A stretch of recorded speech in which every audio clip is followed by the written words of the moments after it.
Shri Siddhanta Saraswati Vijayate Gauriya Goshtipati Bande Guru Pada Dandam Bhakta Bindu Samanitam Sri Chaitanya Prabhum Bande Nityananda Sahoditam Sri Nandanandanam Bande Radhika Charanodayam Gopijana Samayuktam Bindavanam Manoharam Vancha Kalpataruvasya Kipa Sindhu Bevacha Patitanam Pavunebhya Vaishnavebhyo Namo Namaha Mukam Karoti Vachalang Pangum Langhaitigiri Yat Kipatamahang Bande Paramananda Madhavam Bindhavai Tulsidev Vai Piya Vai Kesavasacha Shna Bhakti Pade Devi Sattvatvai Namo Namaha Narayana Namaskritta Naram Chaiva Narottamam Deving Saraswati Vyasam Tato Jayo Mudire Sankirtane Krishna Kathopadeshe Gauriya Patrasya Prakasanecha Sadhanurakta Guru Bhakti Yukta Bhakti Pramodaksha Jagodvara Dheyam Sada Paribhavanam Avishtadoham Tethas Padam Siva Virinchanutam Saranyam Vetatiham Panadopal Bhavadipotam Bande Mahapurusate Charunarvindam Yat Padapallavanakachanda Manichataya Vispurjita Kemabhigavavadu Swadarshi Purnanuragara Sasagara Saramurti Saradhika Maikada Kipam Kurus Sri Krishna Chaitanya Prabhu Nityananda Sri Advaita Gadadhara Sivasati Gaura Bhakta Binda Sri Krishna Chaitanya Prabhu Nityananda Sri Advaita Gadadhara Sivasati Gaura Bhakta Binda Hare Krishna Krishna Krishna Hare Hare Hare Ram Ram Ram Hare Hare Ajanulambita bhujau kanaka bodhato Sankirtanai kapitaro kamala yathaksha Vishambaro dijavaro jugadharma palo Bande jagat priyakaro karuna bhataro Hare Krishna Krishna Krishna Hare Hare Hare Ram Ram Ram Hare Hare Ajanulambita bhujau kanaka bodhato Sankirtanai kapitaro kamala yathaksho Vishambaro dijavaro jugadharma palo Bande jagat priyakaro karuna bhataro Hare Krishna Krishna Krishna Hare Hare Hare Ram Ram Ram Hare Namami Gange Tava Pad Pankajam Surasurair Vandito Diparupam Bhuktin Jamuktin Chadada Sinitam Bhavanurupena Sada Naranam Ganga Taranga Ramaniya Jata Kalapam Gauri Nirantara Vibhushi Tobam Bhagam Narayano Priyamanangumada Puharam Varanasi Purapati Bhajavi Shanatham Vagi Sajusya Vadane Lakshmi Jasya Cha Vaksasi Jasyaste De Sambhi Tvam Nisingamaham Bhaji Hare Krishna Krishna Krishna Hare Hare Hare Ram Ram Ram Hare Tadeva Ramyam Ruchiram Navam Tadeva Shashyad Manaso Mahasavam Tadeva Sokarnava Sosanam Ninam Jaduttama Sloka Jaso Anugiyate Tadeva Ramyam Ruchiram Navam Tadeva Shashyad Manaso Mahasavam Tadeva Sokarnava Sosanam Ninam Jaduttama Sloka Jaso Anugiyate Gauriya Goshtipati, Srila Bhakti Siddhanta Saraswati Goswami Prabhupada, Paramahansa Jagadguru জানিয়েছেন আমাদের এই দেহ থাকাকালীন অবস্থায় আমাদের চিন্তা করা দরকার আমাদের নিত্য জীবন কি হবে আমরা দেহ ছাড়বার পর কোথায় নিত হব আমাদের কোথায় নিয়ে যাওয়া হবে নাকি এই দেহটাই শেষ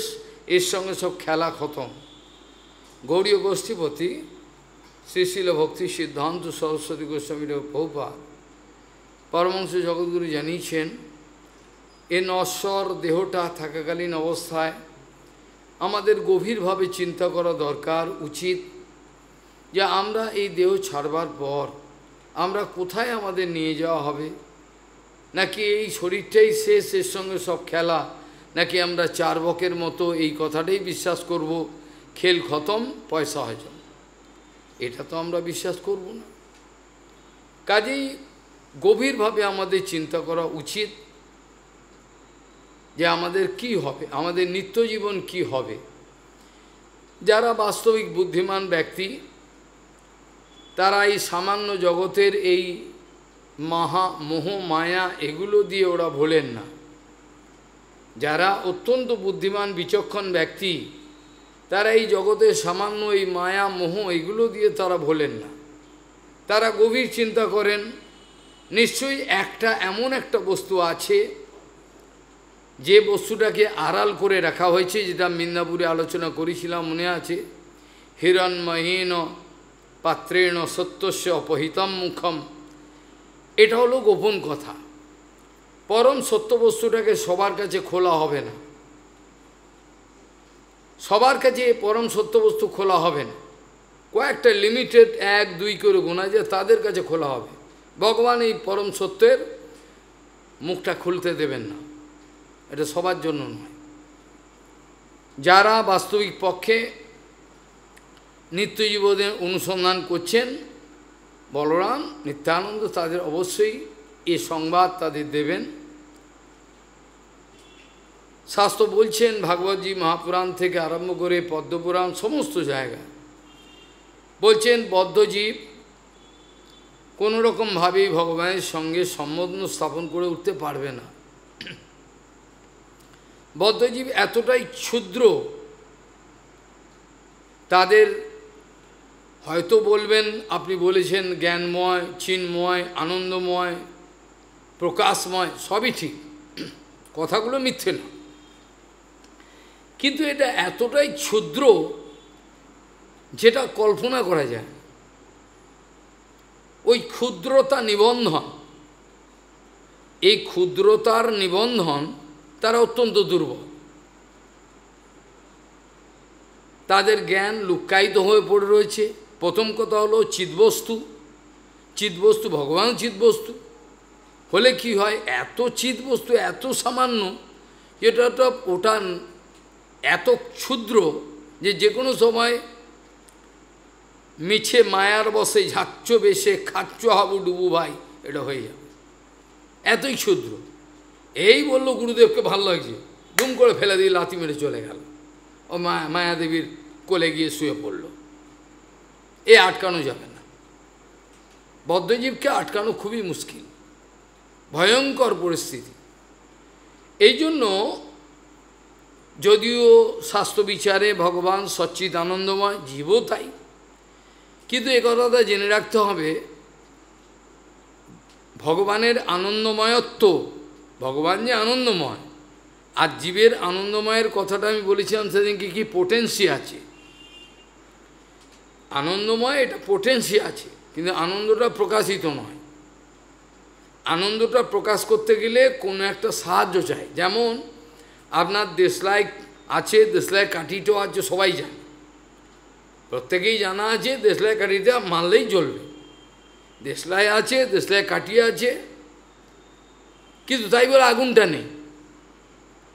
দেশলাই আছে, দেশলাই কাঠি আছে, কিন্তু আগুন তো নেই, আগুনের পসিবিলিটি আছে।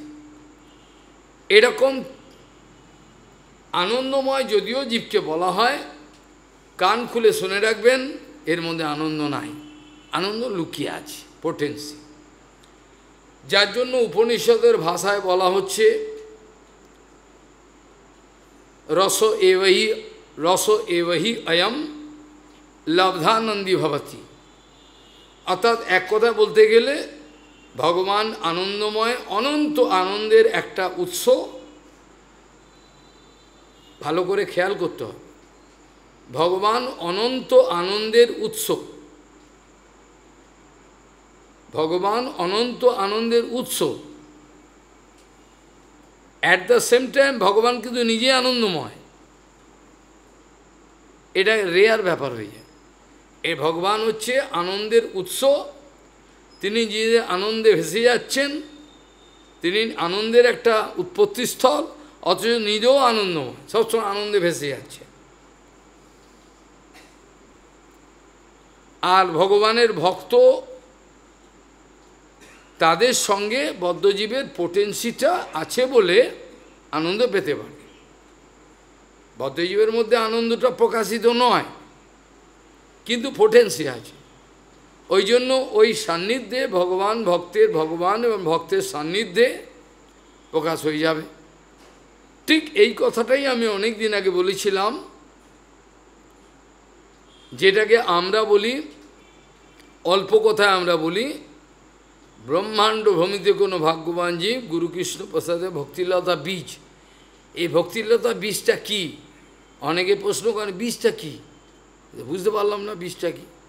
বীজটা হলো, অল্প কথায় যদি বলতে হয়, বীজটা হলো এই যে কোনো এক শুদ্ধ সাধুগুরু বৈষ্ণবের সংস্পর্শে কিছু একটা জানতে অজান্তে কিছু একটা হয়ে গেল এক্সচেঞ্জ। যেমন আজকে এলো বুড়ি, তার সঙ্গে প্রীতি বিনিময় হয়ে গেল, এটা হলো ভক্তির। এবার ওর যদি মনের মধ্যে আর যদি কোনো রকম মায়া সিরিয়াল এসব না দেখে, তাহলে নিশ্চিত আমি এখানে মধ্যে গ্যারেন্টি দিচ্ছি ওর মধ্যে রিয়াকশান হবে, হতে হতে এবার ঘুরবে, এবার ও ভাল লাগবে। সাধুগুরু বৈষ্ণবের সঙ্গে আনন্দ হবে, তার সেবা, তারপর খুব আনন্দ লাগে। এই যে ভক্তিলতা, এটাকে বলে, এটাকে হিন্দিতে বলে চিঙ্গারি, স্ফুলিঙ্গ। যেমন একটা স্ফুলিঙ্গ যদি কোনো মতে পেট্রোল ট্যাঙ্কে লেগে যায়, তাহলে কিন্তু ওই চিঙ্গারি ওইটা কিন্তু পুরো জ্বালিয়ে দেবে। ওই রকম জীব যখন গুরু বৈষ্ণবের সংস্পর্শে আসে, তখন তার এই ভক্তিলতা বিষটা এভাবে সৃষ্টি হয়, তার ভক্তির বিষটা। এবার হওয়ার পর, এবার যখন আস্তে আস্তে গুরু বৈষ্ণব আনুগত্যে প্রথম সাধুসঙ্গ, প্রারম্ভিক, তারপরে বাস্তবিক গুরুদেবের আশ্রয় নেওয়ার পর সাধুসঙ্গ সব হতে থাকলো। হতে হতে যখন সে সিদ্ধ হয়ে গেল, হতে হতে এমন পর্যায়ে গেল সে সিদ্ধ হয়ে গেল। যখন সিদ্ধ হয়ে গেল, তখন তার মধ্যে এত একটা প্রবল শক্তি দেখা দিল, স্বরূপ শক্তির স্বরূপ শক্তির এত প্রভাব, সে তখন ব্রহ্মাণ্ড তাড়িত শক্তি ধরে জানে, ওই ব্যক্তি হয়ে গেল। কিন্তু এ কিন্তু চিঙ্গারি ছিল। চিঙ্গারি থাকলে কি হবে? গুরু বৈষ্ণবের সঙ্গে থাকতে সেবা করতে করতে সেই যখন পরমানন্দময় জগতের সেবা সন্ধান পেয়ে গেল, অর্থাৎ সিদ্ধ অবস্থায় গেল, তখন কিন্তু তাকে আর ক্ষুদ্র জীব বলা যাবে না। তখন সে স্বরূপ শক্তির অন্তর্গত বিষয় হয়ে গেল। তখন আর তাকে কিন্তু ক্ষুদ্র জীব বলা যাবে না। তখন সে, এগুলো গুপ্ত রহস্য, এগুলো তখন একে স্বরূপ শক্তির অন্তর্গত তত্ত্ব হয়ে গেল। পূর্বে যা হয়েছিল আর বলা যাবে না, যেটা আমি লিখেছিলাম এটাতে। তাই যে ভক্তিলতা বীজ হচ্ছে এইরকম বিষয়। এখন প্রশ্ন হলো, ভগবান যে কোনোভাবে ভক্তগণকে পাঠিয়ে বা গ্রন্থ আদি বা কোনো ধাম নাম যে কোনোভাবে ফাঁদ পেতে রেখেছেন, ভগবান বিভিন্ন রকমভাবে বিভিন্ন ফাঁদ পেতে রেখেছেন পাখি ধরবার জন্য। অর্থাৎ আমরা কিছুতেই ধরা পড়ব না, আমাদেরকে ধরা ফেলবার জন্য তিনি কি করেছেন, বিভিন্ন পাখি ধরার জন্য যে ফাঁদ ফাঁদে বিভিন্ন পেতে রেখেছেন। কোনো মতেই যদি এরা এসে পড়ে, এবার তাকে ভগবান এবার বাঁচাতে পারবে। ভগবান তো ডাইরেক্ট আসেন না, ভক্তের মাধ্যমে এগুলো হয়ে থাকে। কিন্তু শুদ্ধ গুরু বৈষ্ণবকে যারা উপেক্ষা করে লাথি মেরে দিয়ে চলে গেলেন, তাদের জন্য বহুপাত দুঃখ করে বলছেন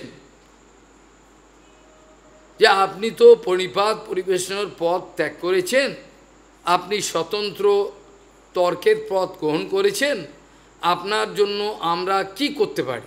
একমাত্র চোখের জল ফেলতে পারি। আপনার জন্য আমরা আমাদের চোখের জল মাত্র ফেলতে পারি, আর তো কিছু করার নেই। আমরা চোখের জল ফেলতে পারি। আহারে কতটা আমরা ভালোবেসেছিলাম, কতটা তাকে কাছে নিয়েছিলাম, তারপরেও সে মায়ার বশে চলে গেল। এটা ছাড়া তো আমরা কিছু করতে পারবো না। কেন? জীব স্বতন্ত্র, জীব স্বাতন্ত্রতার মধ্যে হাত দেওয়ার ভগবানের ইচ্ছা নাই। গুরু বৈষ্ণব ভগবান জীবের স্বতন্ত্রতার উপর হস্তক্ষেপ করে না। বোঝা গেল? জীবের যে স্বতন্ত্রতা, তার উপর কোনোদিন হস্তক্ষেপ করবে না। ভগবান করে না, গুরু বৈষ্ণব করে না। প্রভুপাদ বলতেন, জীবের স্বতন্ত্রতায় জোর করে হস্তক্ষেপ করার অর্থ হলো কর্মকাণ্ডের বিষয় হয়ে যাবে। আমি তাদের ভালোবেসে তাদের স্নেহ করতে পারি, এটা পারি। এবার তারা যদি আমাকে দেখে তা বুঝতে পারে এর মধ্যে আনন্দ আছে, ওরাও আনন্দ পায়, এটা আলাদা কথা হয়ে গেল। আর তা নাহলে তার মধ্যে যদি অপরাধ না থাকলে অনেকটা এগিয়ে যায়। অপরাধ যদি না থাকে, পাপ থাকে, তাহলে কোনো অসুবিধে নেই। কারণ একটা হরিনাম শুনবে, এটা শুনবে, অনেকটা উপকার হয়ে যায়। প্রভুপাদ বলছেন, আপনার জন্য আমরা কি করতে পারি? কিছু করার তো নাই, জীব স্বতন্ত্র। আমরা আফসোস করতে পারি, চোখের জল ফেলতে পারি, আমি কিছু করতে পারি না আপনার জন্য। ক্ষুদ্র জীব, অনন্ত জীবরাশিকে বাঁচাবার জন্য ভগবান বিভিন্ন ফাঁদ পেতে রেখেছেন। একটু আগেই বললাম, ভগবানের সঙ্গে বদ্ধজীবের সম্বন্ধ স্থাপন করা প্রায় অসম্ভবের পরের কিছু। অসম্ভব তো বটেই, অসম্ভবের পরে যদি কোনো শব্দ থাকে, ক্ষুদ্র জীবের পক্ষে সম্ভব নয়। এই জন্য ভগবান ইচ্ছে করে বিভিন্ন রকমের লীলা প্রকাশ করেন। চন্দনযাত্রা, স্নানযাত্রা, রথযাত্রা আদি বিভিন্ন যাত্রা, বিভিন্ন মহোৎসব, এগুলো ইচ্ছে করে তিনি এই জগতে করছেন। এগুলো তিনি ইচ্ছে করে রেখেছেন শাস্ত্রের মাধ্যমে, সব বিচার করে ভক্তদের মাধ্যমে, যাতে বদ্ধজীব একটা ক্লু পায়। এটা ক্লু পাচ্ছে না, বিষয় ডুবে রয়েছে। আমরা জানি বিষয়াসক্ত চিত্তানাম কৃষ্ণাবেশ সুদূরতা। বিষয়ে আসক্ত ব্যক্তির পক্ষে কৃষ্ণের স্মরণ স্মৃতি এ অসম্ভব। বিষয়াসক্ত চিত্তানাম কৃষ্ণাবেশ সুদূরতা।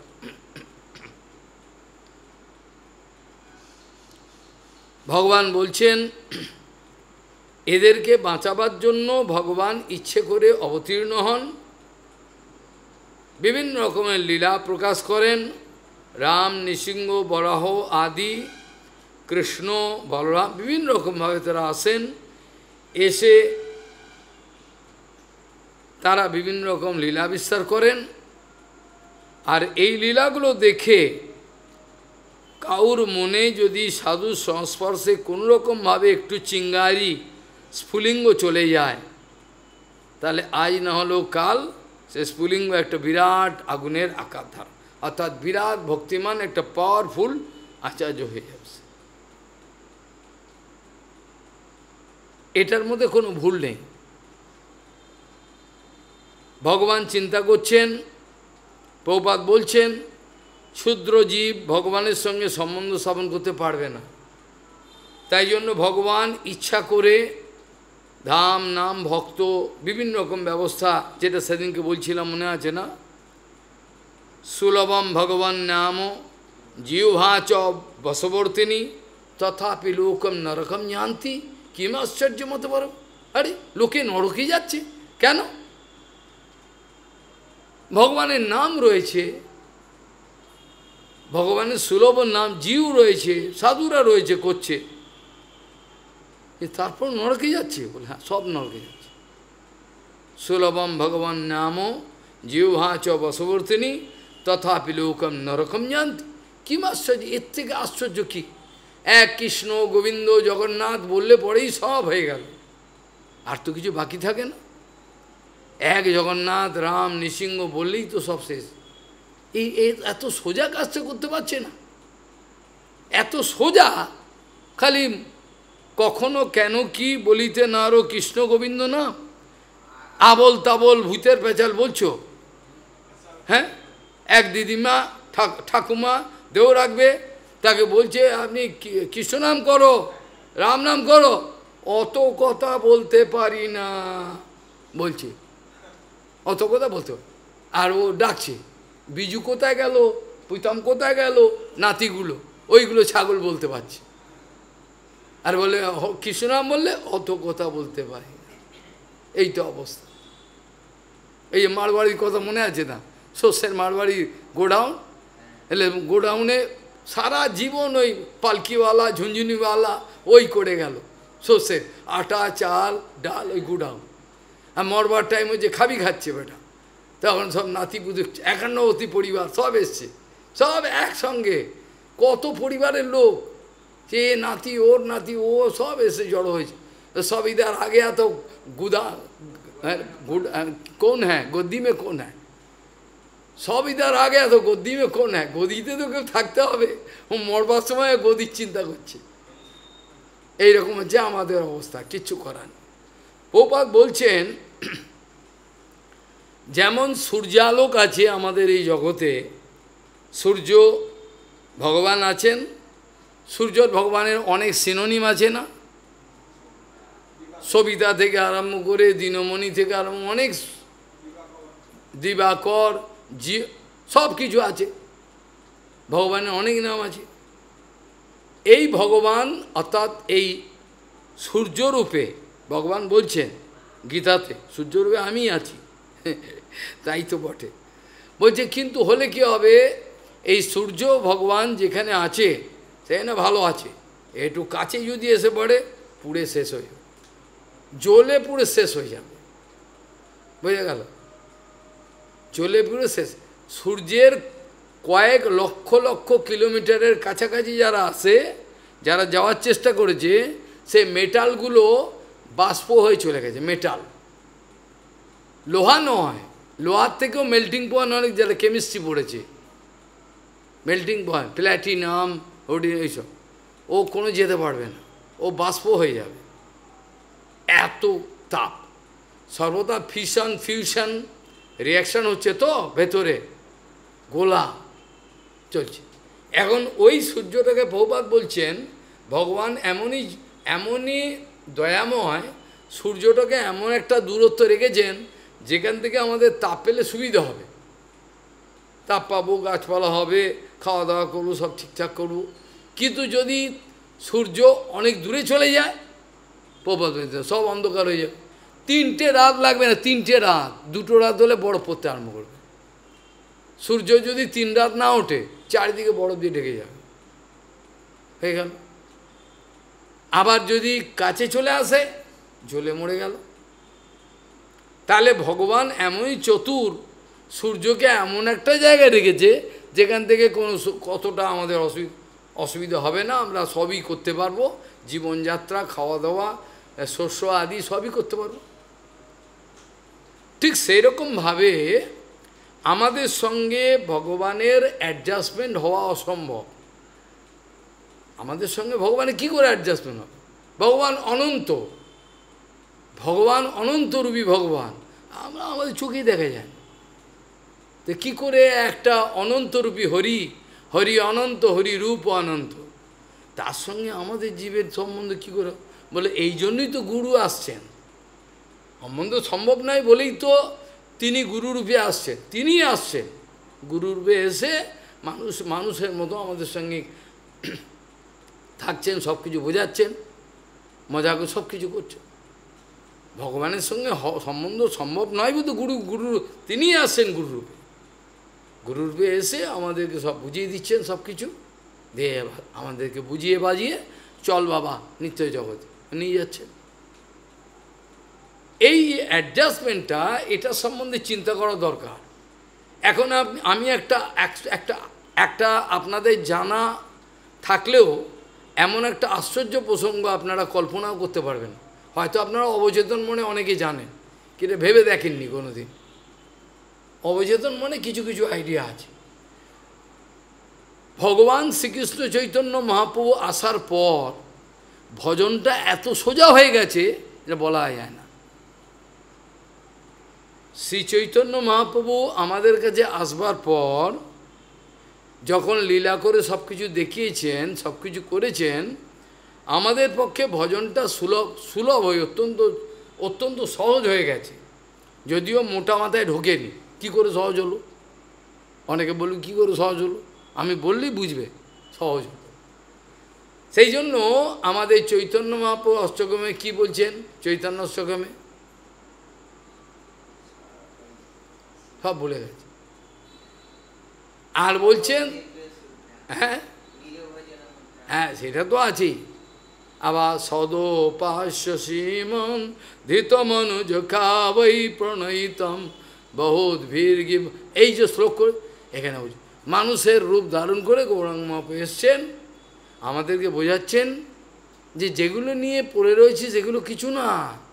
স্ত্রী পুত্র বাচ্চা কাচ্চা ঘর দর এগুলো কিচ্ছু জঞ্জাল, এগুলো জঞ্জাল, পেচ্ছাপ পায়খানা সদৃশ্য। যেটা আমাদের চন্দ্র সরোবর তীরে যে মহাত্মা সুরদাসজি গান গাইছেন, সুরদাসজি গান লিখতেন, চোখে দেখতে পান না, মুখে মুখে বলেন, গান তৈরি হয়ে যায়। আর ভগবান মুখে হাত দিয়ে দেখেন, সামনে বসে শোনেন, ও গাইছে একটা করে, বুড়ো মানুষ শুনছে। তিনি বলছেন छोड़ी ममता छोड़ी माया छोड़ी जगजंजाल बोले जयगिर धर्मोपाल परिचय। তিনি বলছেন छोड़ी ममता छोड़ी माया छोड़ी जगजंजाल, যেটা ভক্তিময় ঠাকুর আমাদের সহজ ভাষায় বলছেন, কিসের সংসার এই ছায়াবাজি পায়, ইহাতে মমতা করে পিতা দিন যায়। তারপরেও তো মাথায় ঢুকছে না। ও এইরকম অবস্থা আমাদের, কিচ্ছু করার নেই। শ্রী চৈতন্য মহাপ্রভু আসবার পরেতে কি হলো, আমাদের সুবিধে হলো।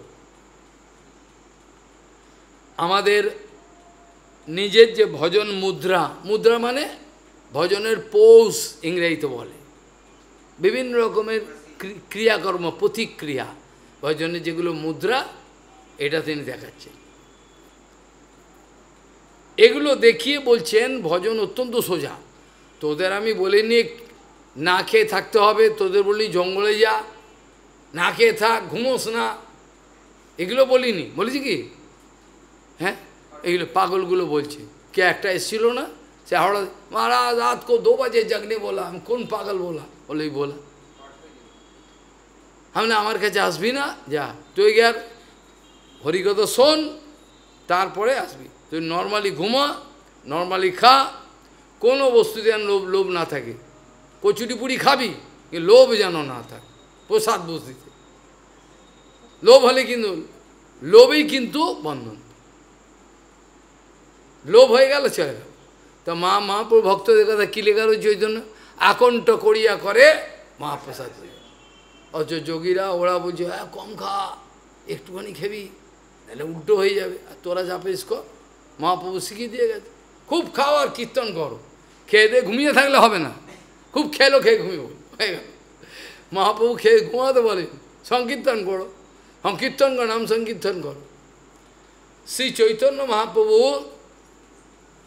এই জন্য বলছেন নিজ ভজন মুদ্রাম উপদিশন, এটা দেখাবার জন্য এসছেন।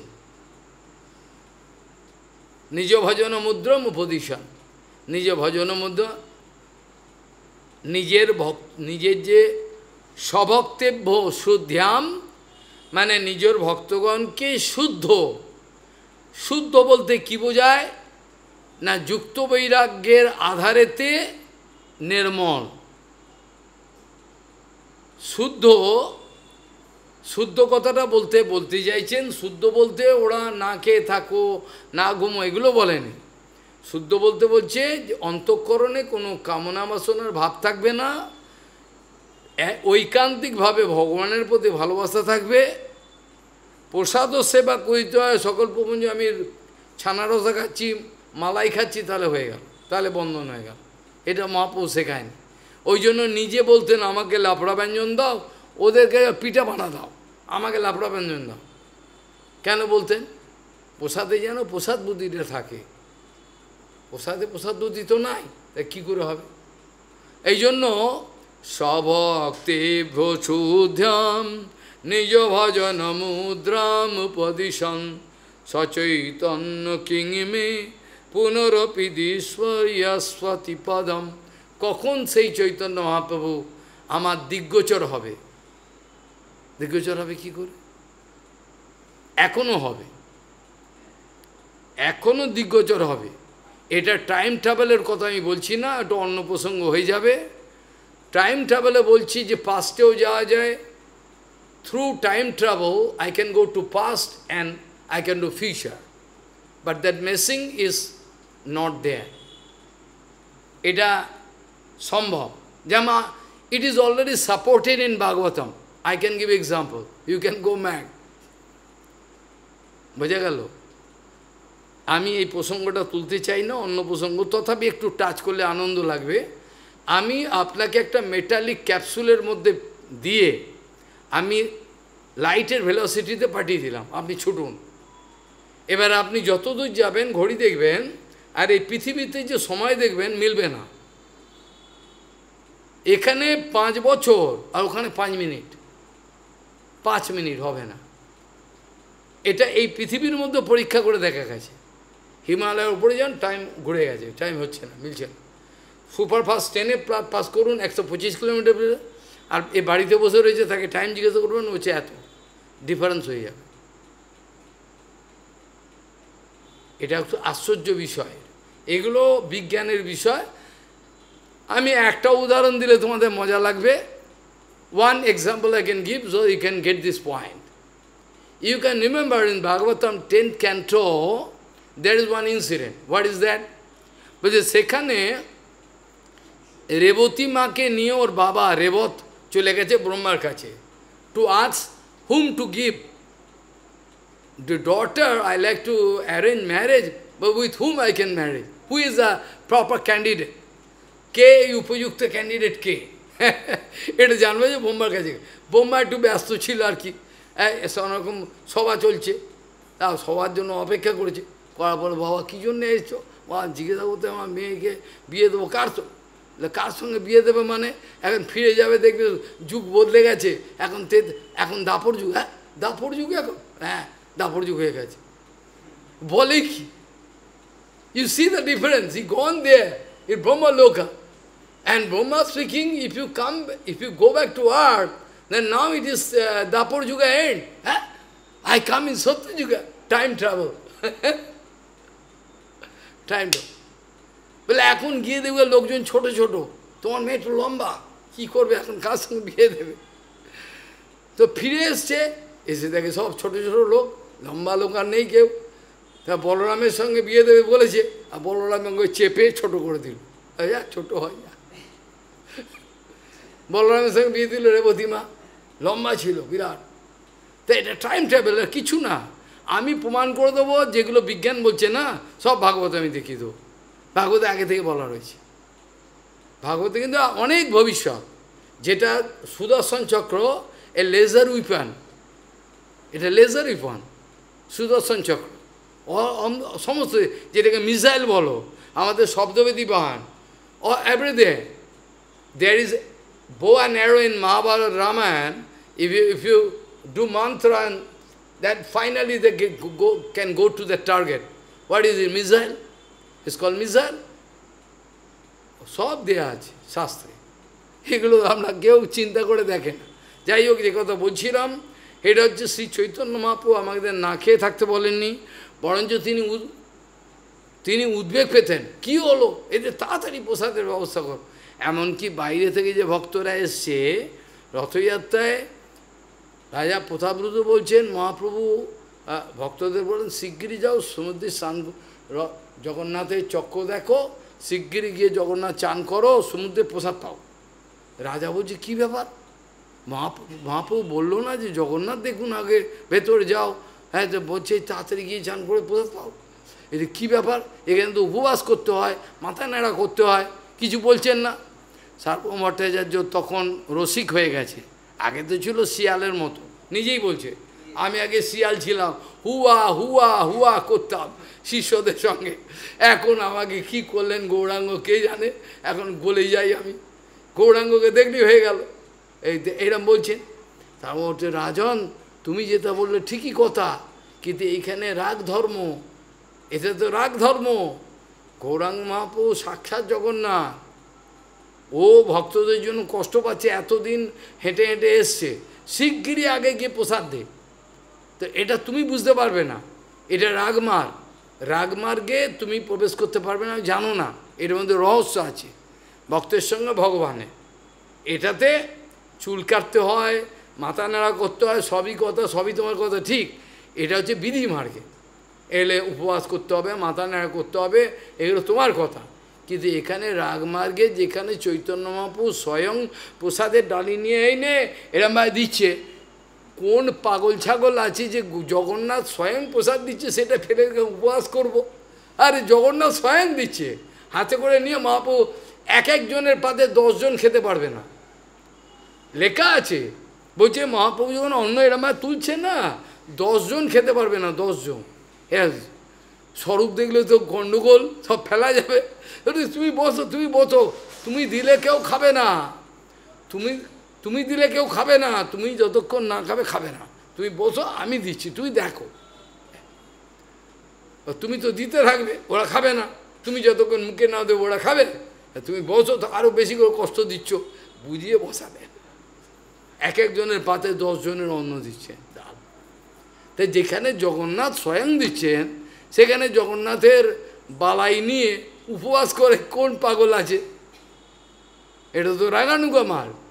সেই জন্য মহাপ্রভুর প্রদর্শিত পথেতে এত আনন্দ যে ওখানে মজা ঠাট্টা করা, মজা করছে, কিন্তু দেখুন বাজার ভাই চিন্তা করুন, ও ঠাট্টা করছে, কিন্তু ভক্ত ঠাট্টা, ওটা কিন্তু ভজন হয়ে যাচ্ছে।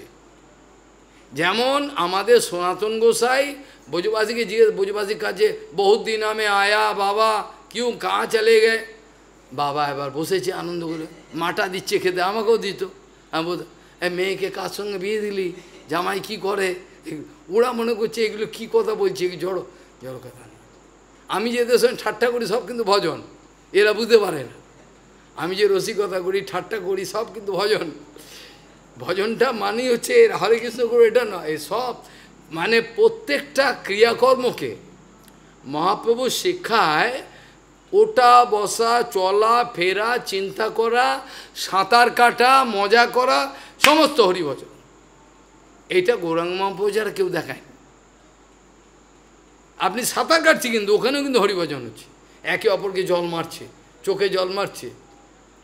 অদ্বৈত অদ্বৈত গোসাই, তারপরে মানে সার্বমঠ গম্ভীর ব্যক্তি, রায় রামানন্দ, মহাপ্রভু বলছে এরা গম্ভীর ব্যক্তি, এরা বাচ্চা ছেলের মধ্যে জল জল, এরা বন্ধ করো, ভালো হয় না, লোকে কি বলবে। কিন্তু মহাপ্রভু আনন্দ লাগছে। এই রকমভাবে আমাদের জীবনের, ভজন জীবনের প্রত্যেকটা মুহূর্ত, কোনো লোক এলো, কোনো লোক চলে গেল, প্রত্যেক সময় এমন করে রসিকতা করতো, মজা, যাতে যে জীবটা এলো চলে গেল তারও মঙ্গল হবে, বোঝা গেল, আর নিজের মঙ্গল হবে। এটা রহস্যময় কথা, এরা বাইরের লোকে এগুলো অনুভব করেন। ওরা মনে করে বেশি করে তপস্যা করা, না খেয়ে থাকা, কম ঘুমানো, এইটি বোধ ভজন। এটা ভজন নয়, সংকীর্তনটাও ভজন। আপনার জীবনে যদি 24 ঘন্টা সংকীর্তন করার নেশা থাকে, তাহলে আপনি ভজন করছেন। ওই সন্ন্যাসী আচার্য ভজন করছে না, ওর মুখ দিয়ে হরিকথা বেরোয় না, কীর্তন বেরোয় না। এটা বিচার কে করবে? কিছু পাগল করবে? ও জানেই না, ওরা এইসব রহস্য জানেই না। যাই হোক, শ্রী চৈতন্য মহাপ্রভুর বিচারেতে এইরকম ধরনের ব্যবস্থাগুলো আমরা পেয়ে, অতি সোজা ব্যবস্থা, এত সোজা। কিন্তু যদি আমার ভেতরে নোংরামও থাকে, অন্নাভিলাষ, অনর্থ যেগুলো আলোচনা, ওগুলো যদি থাকে, তাহলে কিন্তু চৈতন্য মহাপ্রভু কথাটা বুঝতে পারবে না। যার জন্য আমি শুরু করলাম এটা দিয়ে, নিজ ভজন মুদ্রাম।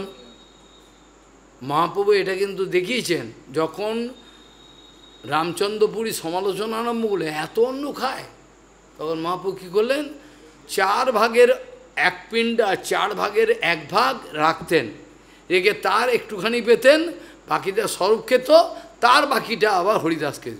তাহলে মহাপ্রভু কী খেতেন? যেহেতু সমালোচনা করেছে, ভক্তগণ এসে বলছে প্রভু ওর সমালোচনায় কী যায় আসে, আপনি অন্ন ছেড়ে কী বা হবে লাভ? প্রভু বলছেন অকারণে তোমরা ওর দর্শন করছো কেন? মহাপ্রভু বলছেন দেখুন ও বদমাস।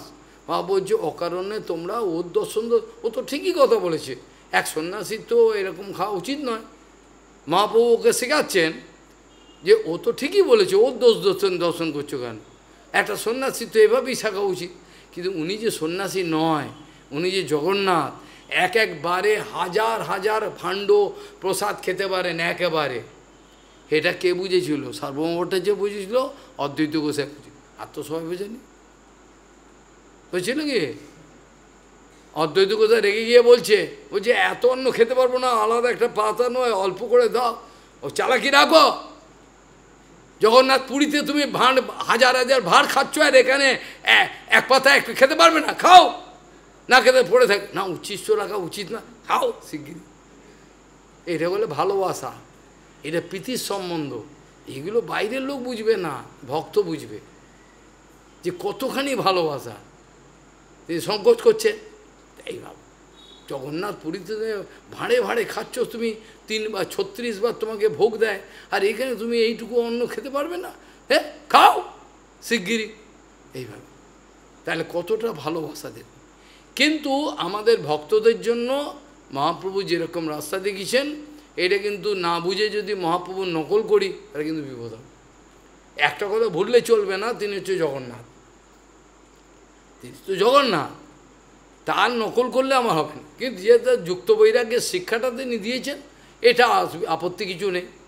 তিনি তো যুক্ত বৈরাগ্যের শিক্ষাটা দিয়েছেন, নির্বিন্ন নাতিশক্ত ভক্তিযোগ আসছে, আমার এই এত খাবো না, নিয়ে যা।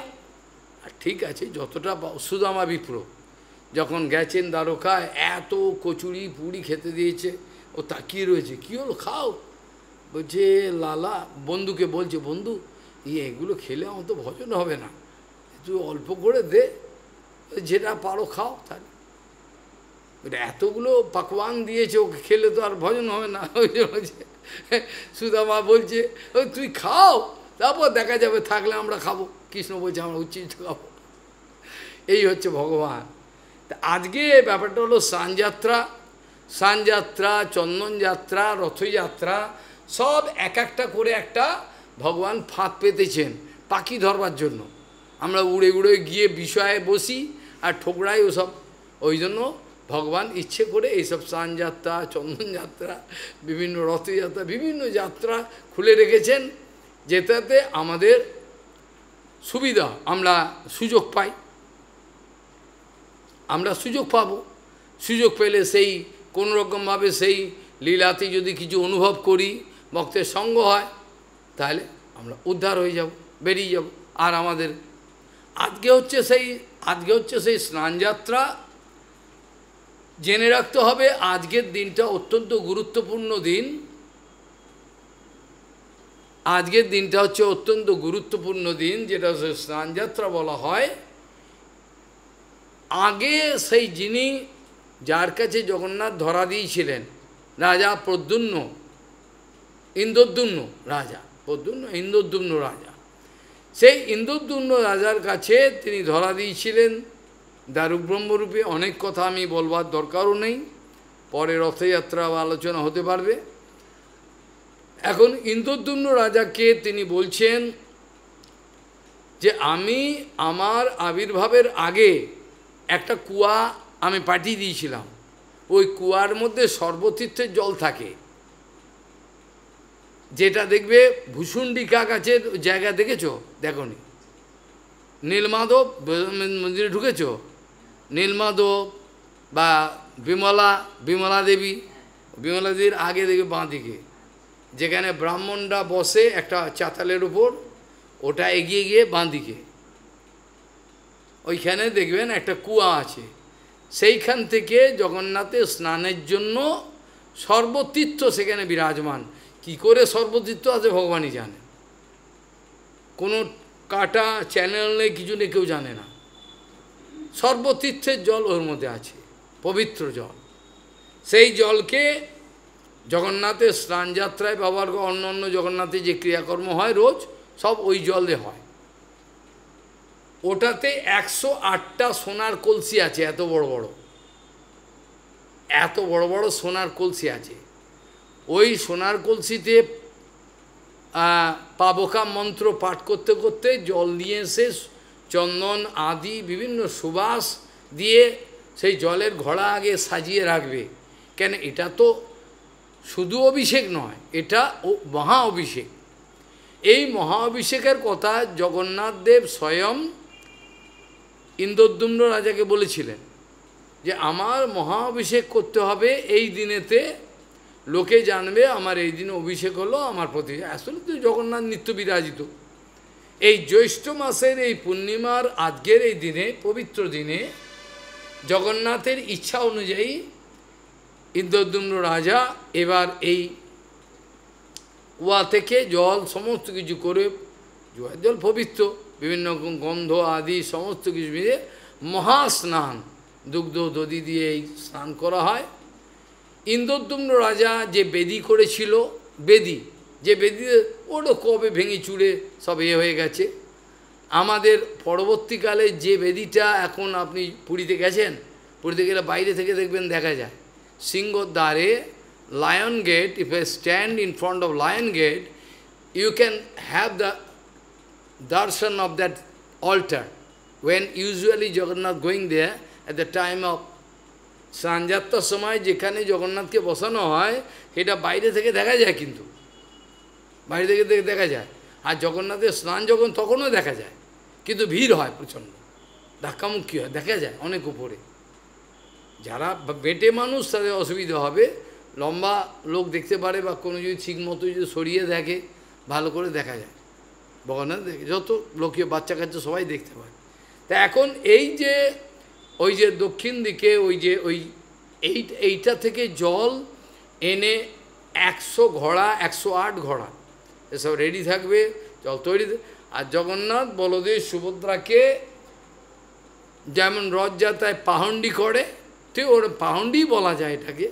অর্থাৎ জগন্নাথ বলদেব সুভদ্রাকে একে একে করে, আগে বলরাম বড় ভাই, তাকে পেঁচিয়ে ভালো করে একটা বিরাট তুলি বালিশে করে জগন্নাথকে নিয়ে এসে তারপর এই স্নানযাত্রার বেদিতে নিয়ে, যে স্নানযাত্রার বেদি বর্তমানে দেখা যায়, সেটা আজ থেকে অনেক আগে মহাপ্রভু নিত্য বিরাজমান আছেন থাকলেও, মহাপ্রভুর নিত্য পরিক্রমা সবাই জানে, কিন্তু তা হলো বাইরের দৃষ্টিতে মহাপ্রভুর আবির্ভাবের বহুত পূর্বে, বহুত আগে, শয়ে শয়ে বছর আগে অনঙ্গ ভীম, রাজার নাম হলো অনঙ্গ ভীম।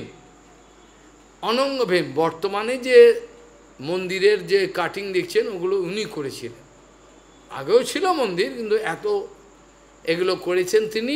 মন্দির আগে থেকে সত্যযুগ চেয়েছিল, এটা খুঁড়ের মধ্যে চাকা আটকে গিয়ে বার করেছে, বালির তলায় চলে গেছি, অনেক ঘটনা। এখন যেটাকে বলছে এই যে অভিষেকের কথা, এই অভিষেক আজকের দিনে জ্যৈষ্ঠ মাসের এই পূর্ণিমার দিনেতে তাকে অভিষেকের কথা নিজেই জানিয়েছেন। তারপর থেকে এই নিয়ম চলে আসছে। প্রথমে যখন অভিষেক করা হয়েছিল, আমি আজকের কথা বলছিলাম, যখন তখনকার দিনের কথা বলছিলাম, ইন্দ্রদ্যুম্ন রাজা, ইন্দ্রদ্যুম্ন রাজা যখন অভিষেক করে তখন ব্রহ্মা এসেছিল, ব্রহ্মা স্বয়ং এসেছিলেন অভিষেক করতে। এবার বুঝে গেল, ব্রহ্মা স্বয়ং এসে অভিষেক করছিলেন, তাহলে আর কি বলা যায়। সেই ব্রহ্মা অভিষেক করতেন, আর সমস্ত দেবতারা সবাই এসে আকাশে দাঁড়াতেন, সব জয় জয় জগন্নাথ বলে সে স্তুতি করতেন, আর দেবতারা ওখানে জয় জয়কার করতেন। তাদের আওয়াজ হয়তো যারা শুদ্ধ কান বিশুদ্ধ ভক্ত শুনতে পেত, বাকি লোক দেখতে পাবে না, কারণ দেবতাদের পা মাটিতে পড়ে না। দেবতারা আসতে পারেন, আপনাকে দর্শন দিতে পারেন, তাদের পা কিন্তু মাটিতে পড়ে না, শুনে থাকেন। আর সমস্ত রকম সিদ্ধি তাদের আছে। এই এটাকেও টাইম টেবল বলা যায়, এটাকেও টাইম টেবল বলা যায়। যেমন কুন্তি দেবী দুর্বাসা মুনি মন্ত্র দিয়েছে যে যে দেবতাকে তুমি ডাকবে মা সঙ্গে সঙ্গে দেখা দেবে, এটা কি করে দিয়েছে, তার সেবায় সন্তুষ্ট হয়েছিলেন বলে আমি তোমায় বর দেবো, বর দিয়ে বর দিয়েছেন। কুন্তি দেবী চিন্তা করছে বরটা পরীক্ষা করলে একবার হয়, এ পরীক্ষা করলে একবার হয় যে বললো, এখন কোন দেবতা সূর্যদেব কেটে গেলে হয়। ও মনে করেছে মজা করছি, ও ভেবেছে ওদের মজা করছি, দেখি না কি করে, মন্ত্রে কি করে। মন্ত্র বলার সঙ্গে সূর্য টু করে এসে দাঁড়িয়ে গেছে, 4 হাত পা নিয়ে। সূর্যদেবের মূর্তি আছে কিন্তু জগন্নাথ মন্দিরের ভেতর, দেখেছ?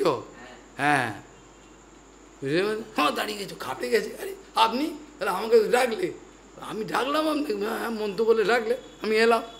মানে আমার দরকার নেই, তা বললে তো হবে না, আমাকে ডেকেছে, আমি এমনি ডেকেছি, এমনি হয় নাকি? এমনি আমাকে ডেকেছে, আমি এমনি আসবো না, এ কিছু করে যাব আমি, বল কি চাই, মানে কন্যা দিয়ে ছেলে দিয়ে দিই, যা ছেলে, আমার বিয়ে হয়নি, তা কিছু অসুবিধা নেই, দিয়ে দেবো ছেলে, বিয়ে না হলেও ছেলে হবে, দিয়ে দিল হাতে, সঙ্গে সঙ্গে ছেলে হয়ে গেল, হাতে ছেলে, বুঝে গেল। তাহলে ওটা কিন্তু টাইম ট্রাভেল, সূর্য মন্ত্র বললো সঙ্গে সঙ্গে সূর্য চলে। আমাদের তো কোনো ক্রিয়া কর্ম করতে গেলে কিছু টাইমের ফ্যাক্ট, অল্প টাইম লাগুক কিন্তু টাইম লাগে, কিন্তু ওদের টাইম লাগে, সঙ্গে সঙ্গে চলে পৌঁছে গেল। তাহলে এইরকমভাবে দেবতারা সমস্ত জয় জয়কার করে জগন্নাথের আজকের দিনে এই স্নানযাত্রার উৎসব করতেন মহামহরবে। এই স্নানযাত্রার পরেতে 15 দিন জগন্নাথ থাকবেন অনবসর, যেটাকে বলে অনবসর, অর্থাৎ দর্শন দেবেন না। স্নানের পরেতে এত স্নান হয়, দুধ ঘি তারপরে মধু, চানে চান, দই, আর চোখ ফোকগুলো সব ল্যাটাবেটা হয়ে যায়। ওই অবস্থার নিয়ম হলো জগন্নাথের জ্বর আসে, আর জগন্নাথের জ্বর আসে, পাচন হয়, তখন খাওয়া দাওয়া খেতে পারে না, মুখে অরুচি হয়ে যায় জগন্নাথের, আর খেতে পারে না, তখন পাচন খায়। পাচন জানেন? তেতো, একদিন পাচন খেয়েছিলাম আমি, এত পাচন তেতো বা ভালো পেছন, মিছরি এটা ওটা দিয়ে সব ঘেঁটে পাচন, ওটা তেতো, ওটাও পাওয়া যায় পাচন প্রসাদ, এখন পাবেন কাল থেকে। তো ওটা পাচন ভোগ দেবে, আর ভালো মন্দ খেতে পারবে না জগন্নাথ, উপবাস জ্বর হয়ে থাকে। আর তারপরেতে জগন্নাথের রথযাত্রায় বেরোবেন সবাইকে দর্শন দিতে। এর দর্শন পিছা রথযাত্রার দিনতে আলোচনা করা হবে, এটা এখনকার আলোচনা হবে না। সেখানে বলছেন জগন্নাথ দেবের এই যে পাহন্ডি করে নিয়ে যাওয়া হলো, একে একে ধরে ধরে আমার সমগ্র জীবনে একবার সুযোগ হয়েছিল, এটা আর কোনোদিন বোধহয় হবে বলে মনে হয় না। কারণ গুরুমা তখন ছিলেন পুরীতে, তো গুরুমাজকে বললাম আমি তো স্নান যাত্রা বলে যাও দেখো দর্শন। স্নান যাত্রায় কে ঢুকতে দেবে আমাকে? আমাকে ঢুকতে দেবে কেউ? সব আটকাবে। আর পান্ডা 500 টাকা টিকিট, 1000 টাকার, কোথা থেকে আমি দেবো? কী করে যে ভগবান আমাকে ভেতর ঢোকালো ভগবানই জানেন, টিকিট ছাড়া ঢুকে গেলাম ভেতর, লাল কাপড় ঢুকে গিয়ে এবার একটা একটা করে বলরাম জগন্নাথ সব নিয়ে গেল, এগুলো দেখলাম, আশ্চর্য দেখলাম একেবারে। যদিও গার্ড যদি ধরতে পেতো মারতো, কিন্তু মারবে কী করে? আমি তো ভগবান ওদের চোখ ঢাকা দিয়ে দিয়েছে, আমি পালিয়ে গেছি। ঢুকে এবার ওরা কি করেছে, যেখানে জগন্নাথের স্নানযাত্রার বেদিটা, সেখান থেকে কত মিটারের মধ্যে কাউকে আসতে দেবে না, ঘিরে রেখেছে হাতে হাতে গার্ডগুলো, হাতে গার্ড করে রেখে দিয়েছে, একটা লোককে ওখানে ঢুকতে দেবে না। ওখানে খালি ভিআইপিরা ঢুকতে পারবে, মানে রাজা কাউকে পাঠিয়েছে, তা মন্ত্রীকে যারা আছেন তাদের লোক যাবে, আর বাইরের লোকের খুবই ইম্পর্টেন্ট লোক, মিনিস্টার যেতে পারে। এবার আমরা যাব কী করে? জগন্নাথের ওখানে যেতে দেবে না, এই বেদি অনেক দূরে। এবার একটা এই যে তোর হচ্ছে এই যে গার্ডম্যান, ও নিজেদের মধ্যে অন্যমনস্ক হয়েছে, আমি হাতের তলা দিয়ে গোলে ছুটে পালিয়েছি, ও রেগে আগুন, বলে এই মারে তো সেই মারে। আমি হাত জোর করে বলছি ক্ষমা করে দাও, আজকের মন চলে গেলাম, আর ধরেনি। ওই একবারই হলো, আর জীবনে হবে না, হওয়া মুশকিল। একবারে জগন্নাথের বেদি সব, এই জগন্নাথের বেদি এখানে সারাক্ষণ দেখলাম। এই গুরুদেবের কী বলে গেছিলাম না, গুরুমান বলে যাও, ওনার কৃপাতে হলো। তো ওইখানে বসে দেখলাম যে স্নানের কত নিয়ম, কত সে নিয়ম, বাপ রে বাপ, এইসব নিয়ম মানে সেই সব করে একটার পর একটা ঝাঁঝরি আছে, ঝাঁঝরি জানো তো, ঝাঁঝরি যেখানে ফেলে, মানে জলটাই যেমন চারিদিকে হয়, ঝাঁঝরা, ওর মধ্যে জল ঢালছে, সব একটা একটা করে মন্ত্র বলছে, পাবক মন্ত্র বিরাট, সব স্নান করাচ্ছে। স্নান করার পরেতে মানে কত ঘন্টা লাগে স্নান করতে, তারপর তো বহু স্নান হচ্ছে, চক্ষু ল্যাটাপ্যাটা হয়ে গেল। এবার জগন্নাথকে এবার অনবসরে এবার লুকিয়ে ওরা রাখে। মহাপ্রভুর সময় কিন্তু যখন মহাপ্রভুর সময় ছিল, তখন কিন্তু এত রেস্ট্রিকশন ছিল না। মহাপ্রভুর সময় এত রেস্ট্রিকশন, এমনকি মহাপ্রভুর আগে তো রামানুজাচার্য, মানে মহাপ্রভু যদিও নিত্য ভগবানের আগে আর কে, কিন্তু রামানুজাচার্য কিন্তু মহাপ্রভুর আবির্ভাবের আগে কিন্তু এইগুলি লেখো, যার জন্য দেখবে চূড়াতে রামানুজাচার্যের তিলকটা দেখেছ, চূড়াতে দেখবে রামানুজাচার্যের তিলক, কারণ ওরা রামানুজাচার্যের অত্যন্ত প্রভাবিত হয়েছিল। রামানুজাচার্য চেয়েছিল ওখানকার নিয়ম, জগন্নাথের সেবা সব কিছু উনি করবেন, কিন্তু প্রথমেই জগন্নাথ তাকে কী করলো, রেগে গিয়ে পাঠিয়ে দিল রাতারাতি, খাটিয়ায় শুয়েছে চৌকিতে, চৌকি সমেত পাঠিয়ে দিল কুর্মাচলমে। কেন? রামানুজাচার্যের ইচ্ছা ছিল আমি যেরকম শুদ্ধ নিয়মে করি, পাণ্ডারা এগুলো করে না, আমি শুদ্ধ নিয়মে এগুলো করব, আমি শুদ্ধ নিয়মে এসব করব, যাতে এগুলো ভালো এই নিয়ম মন্ত্র বন্ধ করে ভালো করে আমি বৈদিক নিয়মে, তো তোর রাখ তোর বৈদিক নিয়ম, জগন্নাথ বলছে এইটি আমি নেব। রাতারাতি ও বিচার করেছে, কালকে সকালে মিটিং করবে, করে এবার সেবা ঠিক করবে, রাতারাতি খাটিয়া সমেত কুর্মা চলে, কয়েক হাজার কিলোমিটার দূরে কুর্মা।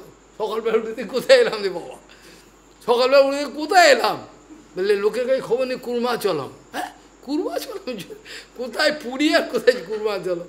পাঠিয়ে দিয়েছে এক রাতে, কোনো প্লেনের টিকিট নেই, ট্রেন নেই, কিছু নেই, পাঠিয়ে দিল। ভগবান সব পারে। এই ধরনের লীলাগুলো ভগবান ইচ্ছা করে করেন। ভগবান দশম স্কন্ধে বলছেন, আবার পদ্মপুরাণও এই কথা বলছেন, মদ ভক্ত্যানাম বিনোদার্থম করমি বিবিধা লীলা। ভগবানের কোনো দরকারই নেই, ভগবানের কোনো দরকার আছে কি? ভগবানের কোনো দরকারই নেই, ওখানে লেগে ভগবানের কোনো প্রয়োজন নেই। গীতাতেও বলছে, দেখুন আমার কোনো প্রয়োজন নেই, আমি করি কেন, আমি না করলে সংসার সৃষ্টি নষ্ট হয়ে যাবে, আমাকে করতে হয়, আমি না করলে ওরা বলবে করবো না। আমাকে গুরু গ্রহণ করতে হয়, আমাকে পালন করতে হয় সব কিছু, আমি না করলে ওরা করবে না। শ্রেষ্ঠজন যা না করে তো করবে না। সেই জন্য জগন্নাথের পুরীতে বৃহৎ ভাগবতামৃতেতে কত গম্ভীর ব্যাখ্যা আছে গোপকুমারের, কিভাবে জগন্নাথ পুরীতে গিয়ে আনন্দ পেল জগন্নাথ পুরীতে গিয়ে অপূর্ব। তারপরে জগন্নাথ পুরীতে প্রসাদ পেত, আনন্দে থাকতো গভীরভাবে ভক্তদের সঙ্গে নিত্য। তারপরেও আস্তে আস্তে ওখানে আনন্দ পেত সব কিছু। তারপরেও সে তো ব্রজবাসী, ব্রজবাসী। জগন্নাথ কিন্তু ইঙ্গিত দিচ্ছেন, যদি তা না হতো তাহলে ওই শ্লোকটা আমরা কোথায় পেতাম? জগন্নাথের যে শ্লোকটা আমরা বলি, আমরা যে কীর্তনগুলো করি, এর মধ্যে কি আছে? ভুজে সব্য বেণুম শিরসি শিখে পিচ্ছম কটিতাথে দুকুলম নেত্রান্তে সহচর কটাক্ষম বিদধতে সদা শ্রীমদ বৃন্দা বনবসতি লীলা পরিচয় জগন্নাথ স্বামী নয়ন পথগামী ভবতু মে। তাই এটা কোত্থেকে এলো? অর্থাৎ জগন্নাথ কিন্তু, এটা অনেকে বলেন এই শ্লোকটা মহাপ্রভু করেছেন, এই যে জগন্নাথের স্তব, অনেকে বলেন শঙ্করাচার্য করেছে। আর যেই করে থাকবো আমাদের তো মহাপ্রভু করে থাকতে পারে, কিন্তু মহাপ্রভু তো লিখিতভাবে করেননি না, সেটা তো 100 বার সবাই আমাকে মধ্যে সবই করছে। কিন্তু জগন্নাথ স্তবটা এত ভালো, সেটা শঙ্করাচার্যের ভেতরের ভাব আমরা জানি, তিনি প্রচণ্ড উচ্চ স্তরের, কিন্তু এটা লাইকলি আমার মনে হয় মহাপ্রভুই করেছে। মহাপ্রভুর কোনো রকম কোনো লেখা বা কথা কোনোদিন লিখিতভাবে কোনোদিন পাবেন না, যেগুলো করা ভক্তরা করেছে। মহাপ্রভু আমার জীবনে একমাত্র আমরা পাই শিক্ষাষ্টকম, আর মহাপ্রভু একটা ব্যাকরণ লিখেছিল। মহাপ্রভু একটা ব্যাকরণ লিখেছিলেন, না ব্যাকরণ না, সরি, লজিক, তর্ক। মহাপ্রভুকে তর্কের বই লিখেছিলেন, তর্কের বই। সেই তর্কের বইটা মহাপ্রভুর একটা সঙ্গে পড়াশোনা করত। তো নৌকার মধ্যে যখন পার হচ্ছেন, তো বলছে এটা তোমার এটা কি? মহাপ্রভুকে যেহেতু এটা তর্কের একটা বই। আচ্ছা দেখি কে লিখেছে? বললো আমার লেখা। দেখো 2-4 লাইন পড়বার পর 2-1 পাতা ও পাগল হয়ে কাঁদতে আরম্ভ করলো। বললো আর আমাকে আর কেউ মানবে না, এই তোমার এই তর্কের বই যে পড়বে সে ওইটি শ্রেষ্ঠ, আমাকে আর বলবে। মা বলে এই বড় কথা, তাহলে আমি জলে ফেলে দিই গঙ্গা জলে তর্কের বই। বলে আমার তর্কে নিয়ে মহাপ্রভু দেখালেন এটা কতটা তুচ্ছ, আমার তো তর্কের দরকার নেই। ওই জন্য শিক্ষাষ্টকম মহাপ্রভুর বিরচিত বলেন, তাও লিখিতভাবে আমরা জানি না, কিন্তু দেখতে পাই এই শিক্ষাষ্টকম। তাহলে স্নানযাত্রার আজকের দিনের পর মহাপ্রভু জগন্নাথ বিরহেতে এত যন্ত্রণায় পড়েন, লাস্টে আলালনাথে চলে যান। কিন্তু স্নানযাত্রার দিন কিন্তু পুরো দিন তিনি দর্শন করেছেন, স্নানযাত্রার দিন পুরো দিন দর্শন করেছেন, স্নান দেখেছেন, ভোজন করেছেন, ভক্তদের নিয়ে মজা করেছেন, সব কিছু। আর শেষে যখন জগন্নাথ যখন অদর্শনে চলে গেল, তখন অঝরে কাঁদতে আরম্ভ করল। মহাপ্রভু তার সম্পূর্ণ লীলার মধ্যে একটাই জিনিস প্রমাণ করার চেষ্টা করছেন, যেটা আমি শুরুতে প্রভুপাদের কথা দিয়ে বললাম। প্রভুপাদের শুরু কথাতে কি বলেছিলাম? যে আমরা আমাদের এই জীবিত অবস্থায়, while we are living in this material world, we must think about our eternal life, what will be, আমাদের নিত্য জীবন কী হবে, এটা সম্বন্ধে যারা করবে না তারা ঠকে গেল। এইটা মহাপ্রভু যে ভগবানের সঙ্গে আমাদের যে বিরহ যন্ত্রণা, এই সব করলাম, নাচা কোঁদা রান্না বান্না সবই করলাম, বিরহ হলো না সারা জীবন, লাভ হলো না কিছু। তাহলে সম্পূর্ণরূপে কিন্তু আমাকে বিরহ যন্ত্রণাটা আমার হওয়া দরকার, যেটা লেখাতে লিখছিল না, সেদিকে কাটিং করেছিলি ইংরেজি কথা, হ্যাঁ না বাংলা কথা। বিরহ যন্ত্রণা যতক্ষণ না হবে, ভগবানের বোধ যতক্ষণ না হবে ততক্ষণ আমাদের কিন্তু উন্নতি হয়েছে বলা যাবে না, এটা লাভ হবে না কিছু। তাহলে এই পর্যন্ত কথা। তাহলে যে শ্লোক দিয়ে শুরু করেছিলাম সেই শ্লোকটার ব্যাখ্যা কিঞ্চিত হওয়া দরকার। এটা হচ্ছে কি, হ্যাঁ হ্যাঁ, তদেব রম্যম রুচিরম নবম নবম তদেব সদমনসো মহোৎসবম তদেব সৌকর্ণব শোষণম নৃণাম যদুত্তম শৌকুজসো অনুগীয়তে। এখানে কিন্তু পরিষ্কার বলা রয়েছে, সারা জগতের যত লোকের যত কষ্ট আছে সমস্ত শোষণ করে নেবে ভগবান, সমস্ত, কোনো কষ্ট বলে কিছু থাকবে না, সমস্ত কিছু। তদেব রম্যম রুচিরম নবম নবম, ভগবানের প্রত্যেকটা লীলা রুচিময়, নতুন নতুন। দেখুন রোজ আরতি কীর্তন আপনি রোজই করেন, কিন্তু প্রতিদিন সকালবেলা কিন্তু আপনার নতুন মনে হয়, কেন? আপনার মধ্যে অনুরাগ আছে। যার মধ্যে অনুরাগ নাই সে কিন্তু নতুন মনে করে না। অনুরাগের লক্ষণই হলো, অনুরাগের লক্ষণ হলো যে একই বস্তুর মধ্যে রোজ নবায়মান রূপে দর্শন করবে, যেটা হিন্দি কথাতে বলছিলাম। অনুরাগ আছে কি না এটার লক্ষণ সেদিনকে কি বলছিলাম সেই সব শ্লোকগুলোর মধ্যে, যে অনুরাগের লক্ষণই হলো same thing you can feel new and new, same thing, same Jagannath, everyday you are watching aarti, but can give you new feeling daily, or full of sensation. That is called anurag. যখন মেটেরিয়াল জড়জগতে লাভ ভালোবাসা হয় কোনো hero heroine, তখন একই হিরোইনকে রোজ দেখছে, একই হিরোইনকে। তা আজকে নীল কাপড় পরে আজকে তোমাকে দারুণ দেখাচ্ছে নীল কাপড় পরে, কারণ এটা অনুরাগ, জড় অনুরাগ।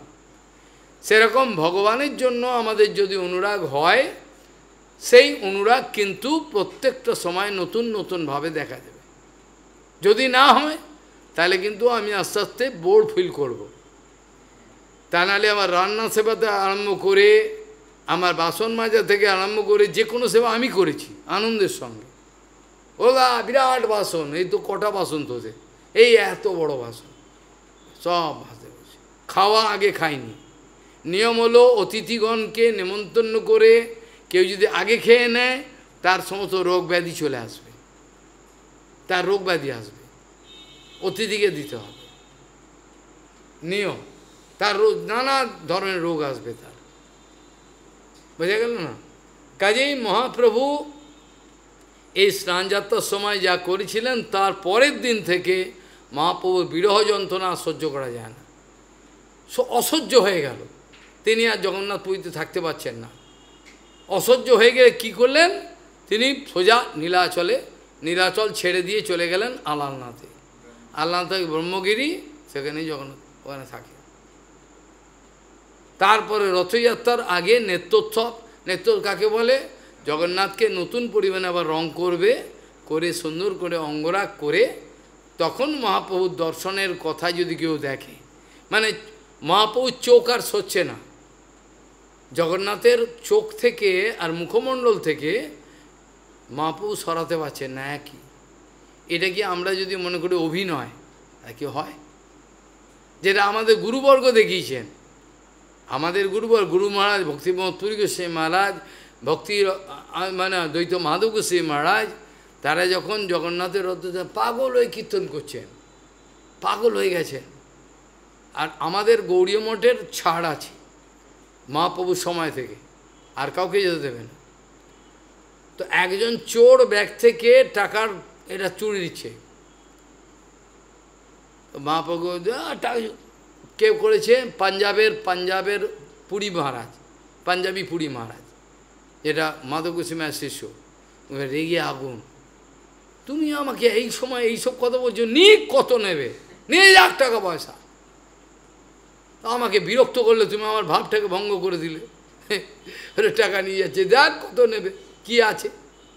সেই জন্য এই জগন্নাথ পুরী ভক্তিবিনোদ ঠাকুরের ভাষায়, যেটা শেষ কথাটা আমি বলতে চাই, শ্রীল ভক্তিবিনোদ ঠাকুরের বিচার সিদ্ধান্ত অনুযায়ী পুরুষোত্তম ধামে যেহেতু মহাপ্রভু সেখানে নীলাচলে মহাপ্রভু ছিলেন, সেই জন্য গৌড়ীয়গণের পক্ষে নীলাচল হল সর্বশ্রেষ্ঠ রসপীঠ। নীলাচল ধাম is the topmost rasapitha. Why? By Mahaprabhu himself, Radha Govinda combined and wanted to show, that's why it's more and more excellent than Vrindavan Dham. গৌড়ীয়গণের ক্ষেত্রে, গৌড়ীয়গণের জন্য, গৌড়ীয় সাধুগণের জন্য, যারা বাস্তবিক গৌড়ীয়, নকল গৌড়ীয়র কথা বলে, বাস্তব গৌড়ীয়, তাদের জন্য ভক্তিবিনোদ ঠাকুর বারবার পুনঃ পুনঃ বলেছেন, এই নীলাচল ধাম এটা হচ্ছে গৌড়ীয়গণের সর্বশ্রেষ্ঠ রসপীঠ। যেহেতু শ্রীমান মহাপ্রভু ওইখানে দিন রাত নীলাচলে মহাপ্রভু যেসব লীলাগুলো দেখিয়েছেন, এমনকি শাস্ত্রকররা বলছেন, what ever reaction was not possible in Shrimati Radharani, that was seen in রাধারানীর। যখন ওখানে বিকার, অসম্ভব বিকার, মৃতদেহ তুল্য, সব ঠিক, তো হলেও যে ধরনের বিকারগুলো নীলাচলে ওই রাধারানী গৌরাঙ্গ রূপে দেখিয়েছিলেন, ওই রাধারানী দেখাচ্ছেন, কিন্তু গৌরাঙ্গ রূপে, সেইগুলো ওইখানে অতটা, এখানে এরকম অবস্থা। কখনো কচ্ছপের মতো হাত পা সব ঢুকে গেল, বলুন, যে কলঙ্গি গায়ের মধ্যে পড়ে রয়েছে, গা চাটছে, যেটা রঘুনাথ দাস গোসাই চিরকাল অমর হয়ে থাকবে, জগন্নাথ ভুলতে পারবেন না। সেখানে রঘুনাথ দাস গোসাই স্তবগোল পড়তে লিখেছেন, এত বড় উঁচু পাঁচিল, এত বড় উঁচু পাঁচিল দেখেছেন, গম্ভীরার পাঁচিল, এত বড় উঁচিল টপকে 3টে গেট বন্ধ। কোথায় মহাপ্রভু চলে গেলেন? 3টে গেট বন্ধ, এত বড় পাঁচিল, কোথায় মহাপ্রভু চলে গেলেন? কখনো সমুদ্রের জলে, কখনো জগন্নাথের গাভীগুলো, তার সঙ্গে যে জগন্নাথের প্রসাদ ফেলে দেয়, প্রসাদ রেখে দেয়, ওখানে গা চাটছে, মহাপ্রভুকে পাওয়া যাচ্ছে না। অনুদ্ঘাট্য দ্বারত্রয়ম ভিতৃত্রয়ম উরুম বিলঙ্গ উচ্চই, এই এত উঁচু পাঁচিল কি করে করলো? মহাপ্রভু বলছে আমি জানি না। মহাপ্রভুকে যখন চারিদিকে বন্ধ করে রাখছেন যেন পালিয়ে না যায়, মহাপ্রভু সকালবেলা দেখে চারিদিকে ঘা হয়ে গেছে, রক্ত পড়ছে। ভগবান ইচ্ছে করে, ভগবান কি রক্ত হয়? কিন্তু দেখাচ্ছেন কৃষ্ণের রক্ত পড়ে। তো স্বরূপ গোসাই কি করলে বাবু, কি হলো তোমার, কি হয়েছে? রায়রা মানুষ কাঁদতে আরম্ভ করেছে, কী হলো? বলছে এরা আমাকে বেরোতে দেয়নি, আমি রাত্রে খালি গো গো করে এখানে ছুটি বেরোবার জন্য, ধাক্কা লাগে দেয়ালে, ওখানে রক্ত বেরো। ভগবান বলছে আমাকে বেরোতে দেবে না, বেরোতে দেবে না, আমি এখানে ছুটছি, এখানে দেয়ালে লাগছে, আবার এখানে ছুটছি, রক্ত পুরো। তাহলে অনুদ্ঘাট্য দ্বারত্রয়ম ভিত্তুত্রয়ম উরূপ বিলঙ্গ উচ্চই কালিঙ্গিগ সুরভি মধ্যে পতিতাহা। সেই গৌরাঙ্গ, যে গৌরাঙ্গ আমাদের নয়ন পথে অটোমেটিক উদয় হতে পারে, এটা টাইম ট্রাভেল নয়, এটা বাস্তবিক সত্য, যেটা আমাদের জৈব ধর্মেতে দেখিয়েছেন ভক্তিবিনোদ ঠাকুর। ওই যে শ্রীনাথপুরের দুটো ছোঁড়া ছেলে, ওরা যখন ভান্ডারা দিয়েছে, দীক্ষার পর ভান্ডারা দিয়েছে, রঘুনাথ দাস বাবা ওখানে থাকেন, বলছেন সেখানে অলৌকিক ব্যাপার, ভক্তরা যখন ওখানে প্রসাদ পাচ্ছেন, জয়কারা হচ্ছে, সবাই দেখছেন, সচী মা, তারপর দেখছেন সবাইকে দেখা যাচ্ছে, তারপরে তোমার মালিনী মা, শ্রীবাস পণ্ডিতের গৃহিণী, সবাই। কি করে হলো? কি করে হলো? আমরা মনে করি এটা বেকার, কিন্তু এটা টাইম ট্রাভেল নয়, এটা কিন্তু বাস্তবিক সত্য। কোনো ব্রহ্মাণ্ডের লীলাটা কি করে এখানে আমার কাছে প্রদর্শিত হয়ে যায়, যেহেতু ধাম একই, ধামটা একই, খালি লীলাটা অপ্রকাশিত এবং লীলা দুরকম, একই লীলা চলছে, কিন্তু বর্তমানে for the time being we cannot see this Leela, it is vanished from us. But same Leela going on same other Brahmanda. অন্য ব্রহ্মাণ্ডে চলছে। আমাদের লীলাটাকে দুভাগে ভাগ করা, একটা হচ্ছে প্রকট লীলা, একটা হচ্ছে অপ্রকট। অপ্রকট লীলায় মূল লীলা আমরা গোলক বৃন্দাবনে পাব, আবার অন্য অন্য ব্রহ্মাণ্ডে কন্টিনিউয়াসলি নন স্টপ ইনফিনিটি ব্রহ্মাণ্ডে এক্ষুনি মহাপ্রভু আবির্ভাব হলেন কোনো ব্রহ্মাণ্ডে, এক্ষুনি এই যে সময় কথা বলছি মহাপ্রভু আবির্ভাব কোনো ব্রহ্মাণ্ডে, এক্ষুনি মহাপ্রভু গঙ্গাতে ছেলেদের সঙ্গে খেলা করছেন এ এখন কোনো ব্রহ্মাণ্ডে, এক্ষুনি মহাপ্রভু হাতে খড়ি হচ্ছে কোনো ব্রহ্মাণ্ডে, ইনফিনিটি ব্রহ্মাণ্ড, কিন্তু কিছু করার নেই। এইভাবে মহাপ্রভু সনাতনকে বলছেন লীলা নিত্য হয়, continuously round the clock Leela going on. কিন্তু বর্তমানে আমাদের দুর্ভাগ্য, এখান থেকে লীলা অন্তর্ধান করেছেন, কিন্তু অদ্যাপিও সেই লীলা করে গৌর রায়, অদ্যাপিও সেই লীলা করে গৌর রায় কোনো কোনো ভাগ্যবান দেখি পারে। সবাই দেখতে পারে, গুরুমার দেখতেন না লীলা, প্রভুপাদ দেখতেন, সত্যগোবিন্দ মহারাজ দেখতেন, কিন্তু বাকি লোক দেখতে পায় না। যেটা ভাবতরঙ্গে লিখছ, জড় প্রায় সব অন্ধ, দেখতে পায় না। এ অদ্ভুত লীলা, স্নান যাত্রা, চন্দন যাত্রা, রথযাত্রা, এটা নিয়েই তো আমরা আনন্দে আটখানা, আর কি চাই? সংসারের সমস্ত দুঃখকে ভুলিয়ে দেবে, বুঝবেন না? এই শ্লোকের ব্যাখ্যায় তদেব রম্যম রুচিরম নবম নবম তদেব শস্যদ মনসো মহোৎসবম তদেব শৌকর্ণবশোষণম নৃণাম যদুত্তম শ্লোক যশো অনুগীয়তে वाञ्छा कल्पतरुश्च कृपासिन्धुभ्यो पतितानां पावनेभ्यो वैष्णवेभ्यो नमः।